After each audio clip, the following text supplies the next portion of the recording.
جب کلنٹن کے خلاف معاملہ ہوا تو کلنٹن کو بھی ان کی پاپولیرٹی میں اضافہ ہوا تھا. ان کی امپیچمنٹ کا جب معاملہ ہوا تھا ڈونلڈ ٹرمپ کے لیے بھی کہا جا رہا ہے کہ وہ اس کا ایڈوانٹیج لے لیں گے, آخر میں جو بائیڈن کو ہی اس کا نقصان نہ ہو جائے. مگر یہ جو جس طریقے سے وہاں کی انٹیلیجنس چیف کو گرل کر رہے تھے, ان کے جو چہرے کے تاثرات ہیں وہ پریشان نظر آ رہے ہیں, پوری دنیا دیکھ رہی ہے. امریکہ میں ہوتا رہتا ہے یا پہلی دفعہ ہو رہا ہے؟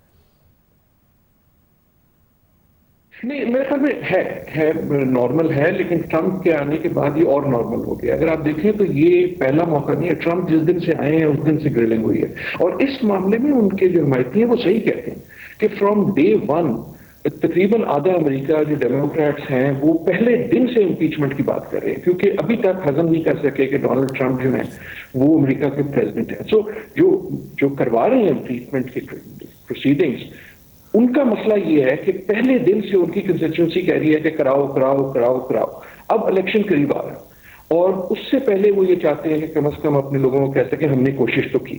اور یہ جو امپیچمنٹ ہے اس کا امیڈیٹ کاز یہ والا فون اور یہ والی کارروائی ہے, لیکن یہ امپیچمنٹ صرف اس کے بارے میں نہیں ہے. بیسکلی فرام ڈے ون ایک بہت بڑا گلف ہے بٹوین ڈونلڈ ٹرمپ کے حمایتی اور باقی امریکہ, اور باقی امریکہ کو ڈونلڈ ٹرمپ کی بہت سی حرکتیں, بلکہ بیشتر حرکتیں ان کو سمجھ نہیں آتی. اس سے پہلے بھی ایک انویسٹیگیشن ہوئی ان کے ٹیکس کے کاغذوں پہ, جو ہے ابھی تک مسئلہ ہے کہ انہوں نے ابھی تک وہ جو ہے ان کو پبلک نہیں کیا.